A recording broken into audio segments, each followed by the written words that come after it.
First thing I want to know in the comments, who has played the game and who hasn't played the game. Regardless, I think you're going to like this show.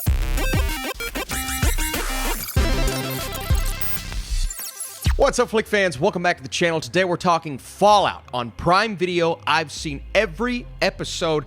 I believe they're all dropping this evening. Let's talk about it right now. You can be a hero by purchasing a residence in a Vault-Tec vault today. Because if the worst should happen tomorrow, the world is going to need you to build a better day after. So in a future post-apocalyptic world brought about by nuclear decimation, citizens must live in underground bunkers to protect themselves from radiation, mutants, and bandits. IMDb says this is 18 plus. I'm just assuming that's like TV mature because there's blood and gore and guts and heads and limbs and some sexual stuff, all the things that the kids love. And this show's interesting because there are three very distinct storylines that we start following that feel like they're going in different directions, but obviously, being a show that, everything is tying together, they eventually intersect and weave together beautifully. But those three storylines involve three main characters: Lucy, Maximus, and Walton Goggins as the Ghoul. And let's start with the Ghoul. Oh my goodness, one of the coolest and most badass Western characters you're ever going to see in a TV show adaptation from a video game. My God, everything about his story was just awesome. That's why he's the GOAT! The GOAT! Mostly because he just walks around with this confidence and swag. He's a feared mutant character that people look at and they're like, yeah, I don't really want to cross paths with that guy. And there are multiple mutants, but this one is the guy that we're focusing on the most, not only because we're getting stuff in the present, but we're getting a backstory of his that, again, brings a lot of these storylines together, plays into what we're watching currently beautifully, but the way that they explore his backstory and the writing for his character, and that may be the biggest win for Fallout in general. The writing consistently is really good. I should have known Jonathan Nolan being involved, and hey, Christopher Nolan, Jonathan Nolan, it's an impressive family. Correct! But across the board, the writing's great. The Ghoul was my favorite character, my MVP, but you could also look at the character of Maximus and say, well, it's kind of like a Finn from Star Wars-ish storyline, someone who starts out on what we perceive as the bad side, and then we slowly learn more about him, and he kind of gets caught up in a series of adventures that eventually puts him in the suit, like you see on the poster, but how he gets there and then how he interacts with our other characters are really fascinating, and I thought the way that Aaron Moten played it was awesome. Humanity through and through, but there is also this edge to him that he has from the get-go, from the start, that, he's taken a beating at the beginning, but eventually, he's able to give a few out himself, which was really cool. Revenge, it's very present in the apocalyptic world that we're living in. But maybe the character that gets the most screen time, and I actually think it's divided really well, so maybe not, but Ella Purnell as Lucy. I love this character, everything about her, because she starts out so naive, and she's living in this very literal, sheltered world in this bunker with all of these people who go about life in a very specific way. Now, maybe what we see and perceive in that first episode is not entirely what's going on, and that's a story in itself. So, another subplot. Maybe there's a lot going on in this show, but that became maybe the most interesting subplot starting halfway through the season. But once she escapes that bunker and gets to see the surface world, what's happening above what we see in that first episode, that's when that naive aspect of her character, well, she starts to learn that maybe the world's not as kind and forgiving as she perceived it would be originally, and she can't go about things the way she used to. She has to adapt to survive, and she's told that multiple times by multiple characters, and we see that progression as we go. And maybe some will see her character the first episode like, she's kind of ditzy and annoying, but no.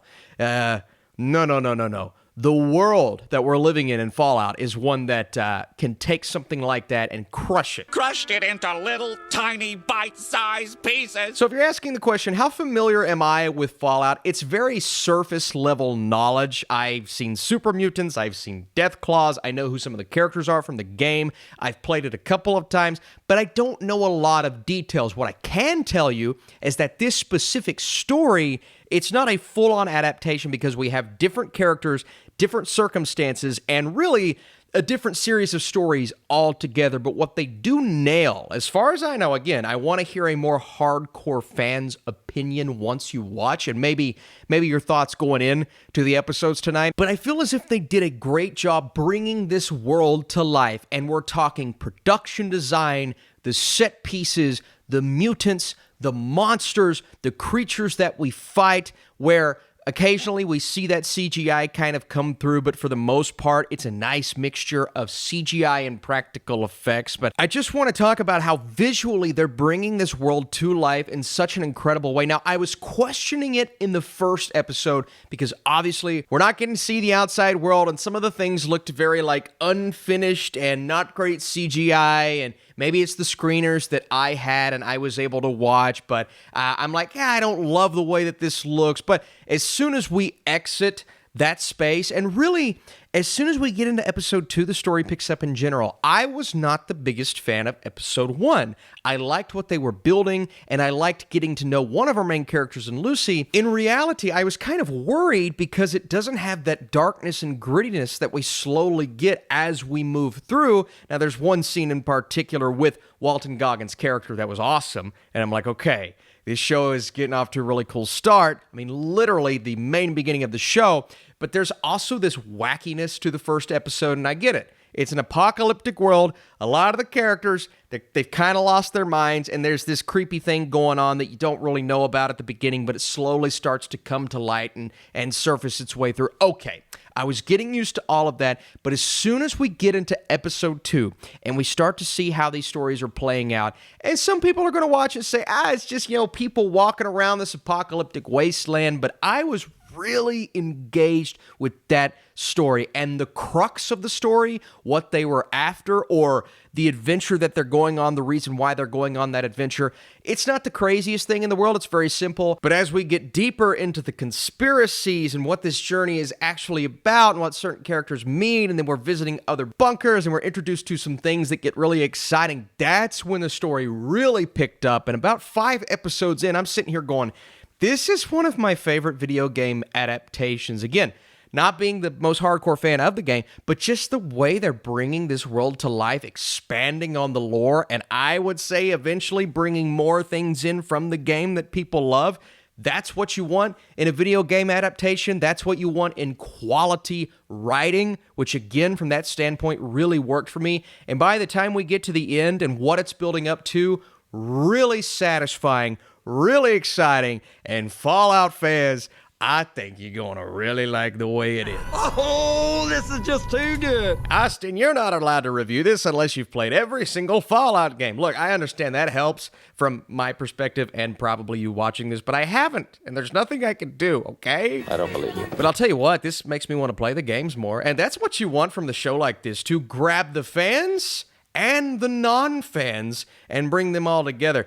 Hey, that's a win in my book. Can't forget about the other characters too. Leslie Uggams, Zach Cherry, Moises Arias, who plays Lucy's brother, Norm, and he's underground while his sister's going on this adventure, and you're like, why do we keep cutting back to him and all of these other characters that she left behind? And then you start to realize what else is actually going on, and that, again, may have been one of my favorite aspects of the show, but it takes a few episodes to get there, and really it takes a few episodes in general, but even episode 2, I'm like, yeah, I'm really starting to dig this. Oh, and the violence, the action, the gore, when we see the Ghoul actually doing really cool Ghoul things, that right? We don't care. Let me tell you something. We don't care. It's sweet, man. There's some wackiness to this show, a little bit of humor in there, but when it gets dark and gritty and violent, and I mean really violent, that's when I think people are going to watch and go, okay. Oh, and also Maximus in his big suit of armor, and at one point he brings on a squire. There's some history there, and that back and forth. Really, that relationship, and just some really unexpected, emotional,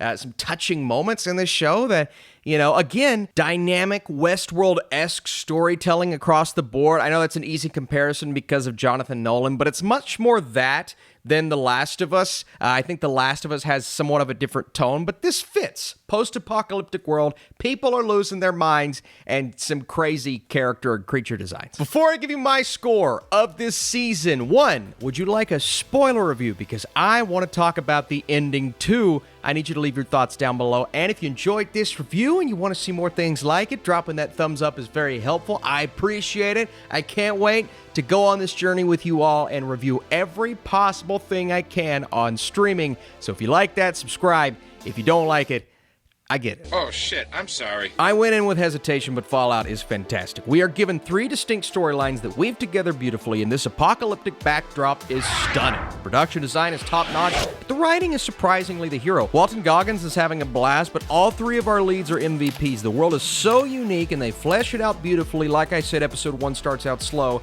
but the show slowly hits its stride, and I was locked in from episode 2 all the way until the end. Seeing Goggins finally get a role like this that just suits his talents perfectly and beautifully. But again, all 3 of the leads were interesting, all 3 of those main stories, and all of the things that happened beyond that. I am done talking about Fallout.